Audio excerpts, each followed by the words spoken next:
Hello friends, welcome to Ratna's kitchen. আজ আমি আপনাদের সাথে শেয়ার করব এক পাস্তা।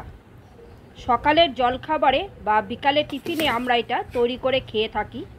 আপনারা বাচ্চাদের স্কুলের টিফিনেও এটা তৈরি করে দিতে পারেন বন্ধুরা। তো আপনারা সকলেই এই পাস্তা রেসিপিটি তৈরি করতে পারেন জানি। তো আমি কিভাবে তৈরি করলাম সেটাই আজ আমি আপনাদের সাথে শেয়ার করব। আশা করি আপনাদের ভালো লাগবে। যদি ভালো লাগে তাইলে একটা লাইক আর কমেন্ট করতে ভুলবেন না। আর আপনারা যদি ইউটিউব থেকে আমার ভিডিওটা দেখে থাকেন তাহলে প্লিজ আমার চ্যানেলটাকে সাবস্ক্রাইব করার অনুরোধ রইল, আর পাশে থাকা বেল আইকনটাও প্রেস করার অনুরোধ রইল। আর ফেসবুক থেকে দেখে থাকলে আমার চ্যানেলটাকে ফলো করার অনুরোধ রইল। তো বন্ধুরা, আমি কিভাবে আজকে এই এক পাস্তাটা তৈরি করলাম সেটাই এখন আপনাদের সাথে শেয়ার করব। তো চলুন রেসিপিটা শুরু করা যাক। বন্ধুরা, পাস্তা সিদ্ধ করার জন্য আমি আগের থেকেই জল গরম বসিয়ে রেখেছিলাম, আর জলটা খুব ভালো করে ফুটে উঠেছে। এখন আমি এর মধ্যে পাস্তা দিয়ে দিব। এক বাটির মতো আমি পাস্তা দিয়ে দিলাম। এখন আমি এই জলের মধ্যে পাস্তাটাকে খুব ভালো করে সেদ্ধ করব। আর দিয়ে দিচ্ছি এখানে একটা ছোট পেঁয়াজ আর হাফ টুকরো পেঁয়াজ, ছোট দুটো টমেটো। এগুলো পাস্তার সাথে আমি একটু সেদ্ধ করে নেব বন্ধুরা। 4 কোয়া রসুন আর দুটো শুকনো লঙ্কা, এগুলো আমি পাস্তার সাথে খুব ভালো করে সেদ্ধ করে নেব বন্ধুরা। তারপর বলছি আমি এগুলো দিয়ে কি করব। এখন আমি ঢাকা দিয়ে পাস্তাগুলোকে 10 মিনিটের জন্য একটু সিদ্ধ করে নিচ্ছি। তারপর আমি পাস্তাগুলোকে জল থেকে তুলে নেব। বন্ধুরা, আমার পাস্তাগুলো সিদ্ধ হয়ে গেছে। এখন পাস্তাগুলোকে আমি তুলে নেব আর সামান্য একটু জল দিয়ে ধুয়ে এটাকে রেখে দেব। আর এই টমেটো, পেঁয়াজ, রসুন, শুকনো লঙ্কা এগুলো যে আমি একটু হালকা সেদ্ধ করে নিয়েছি, এগুলোকে মিক্সিতে পেস্ট করে আমি একটা সস তৈরি করে নেব। তো বন্ধুরা, আমি এগুলো করে তারপর ফিরে আসছি। বন্ধুরা, আমি ফ্রাই প্যানের মধ্যে 2 চামচের মতো রিফাইন অয়েল দিয়ে দিয়েছি, আর তেলটা আমার গরমও হয়ে গেছে। এখন আমি এর মধ্যে প্রথমে একটু পেঁয়াজ দিয়ে দেব।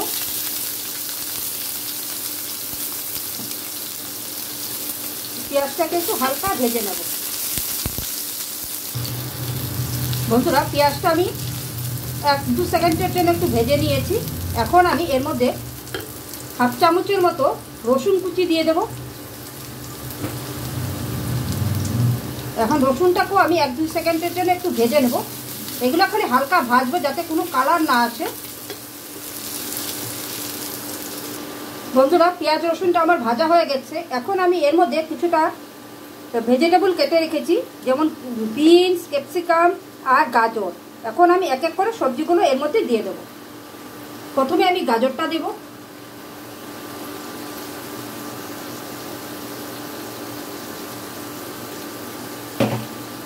এখন গাজরটাকে আমি প্রথমে 1-2 মিনিট একটু ভেজে নেব। বন্ধুরা, আমি গাজরটাকে 1 মিনিটের মতো একটু ফ্রাই করে নিয়েছি। এখন আমি এর মধ্যে ক্যাপসিকাম আর বিনসটা দিয়ে দেব। এখন ক্যাপসিকাম বিনসটাকে এটার সাথে একটু হালকা ভেজে নেব। এটা কিন্তু বেশি ফ্রাই করব না, যাতে ভেজিটেবলের ক্রাঞ্চি ভাবটা চলে যায়। ভেজিটেবলের মধ্যে একটু ক্রাঞ্চি ভাব থাকলে খেতে খুব ভালো লাগবে। হালকা একটু সতে করে নিলেই হয়ে যাবে।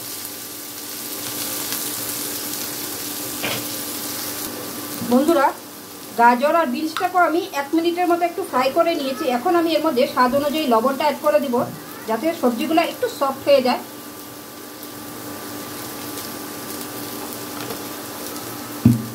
এখন লবণটাকে আমি সবজির সাথে একটু মিশিয়ে নেব।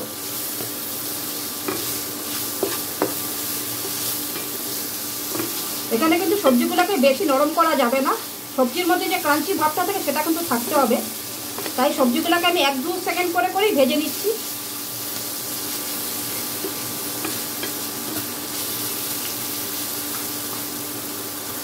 এখন আমি এই সবজিগুলোকে একটু সাইডে সরিয়ে দিয়ে এর মাঝখানে আমি একটা ডিম ফাটিয়ে দিয়ে দেবো বন্ধুরা।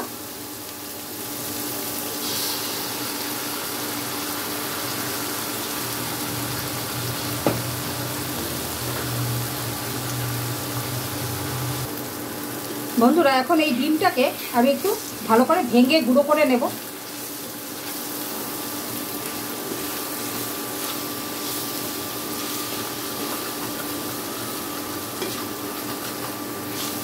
ভালো করে একটু গুঁড়ো করে সবজির সাথে মিশিয়ে দেব।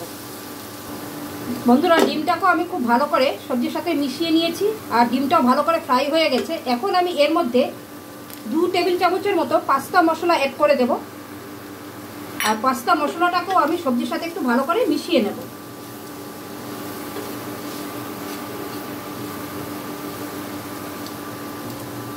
বন্ধুরা মশলাটা আমার খুব ভালো করে মেশানো হয়ে গেছে। এখন আমি এর মধ্যে আগের থেকে যে পেস্ট করে রেখেছি টমেটো পেঁয়াজ এগুলো যে পাস্তার সাথে সেদ্ধ করেছিলাম সেই পেস্টটা এখন আমি এর মধ্যে অ্যাড করে দেব।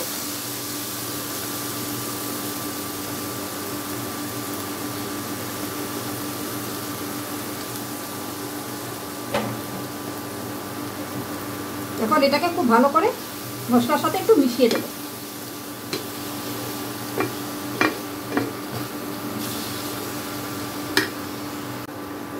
এখন বন্ধুরা আমি এর মধ্যে 1 চামচের মতো সয়া সস অ্যাড করে দিলাম। আর সয়া সসটাকেও আমি এই মশলার সাথে একটু মিশিয়ে নেব। আর এখন আমি পাস্তাটা পুরো দিয়ে দেব।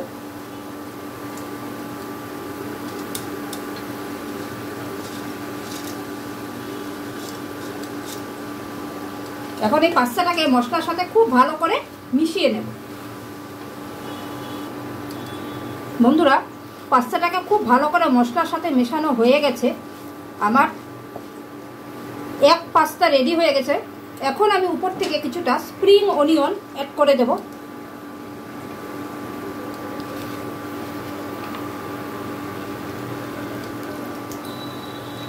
আর এক টুকরো লেবুর রস অ্যাড করে দেব।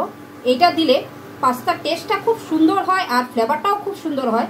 আপনারা চাইলে লেবুর রসের পরিবর্তে ভিনেগারও ইউজ করতে পারেন, কিন্তু ভিনেগার থেকে একবার লেবুর রস ইউজ করে দেখবেন বন্ধুরা, পাস্তার টেস্টটাই অন্যরকম হয়। এখন আমি এগুলাকে একটু মিশিয়ে নেব। এখন এই লেবুর রসটাকেও খুব ভালো করে পাস্তার সাথে মিশিয়ে দেব বন্ধুরা। তো আমার পাস্তার রেসিপি আজকে তৈরি হয়ে গেছে। আপনাদের এই রেসিপিটা কেমন লাগলো আমাকে অবশ্যই কমেন্টস করে জানাবেন। আশা করি ভালো লাগবে। যদি ভালো লাগে তাহলে একটা লাইক আর কমেন্ট করবেন বন্ধুরা। তো আজকের রেসিপিটা আমি এখানেই শেষ করছি। আপনারা সকলে সুস্থ থাকবেন, ভালো থাকবেন। আবার একটা নতুন ভিডিও নিয়ে আপনাদের সাথে আমার দেখা হবে। Thank you. দেখুন আমার পাস্তাটা কত সুন্দর হয়েছে দেখতে।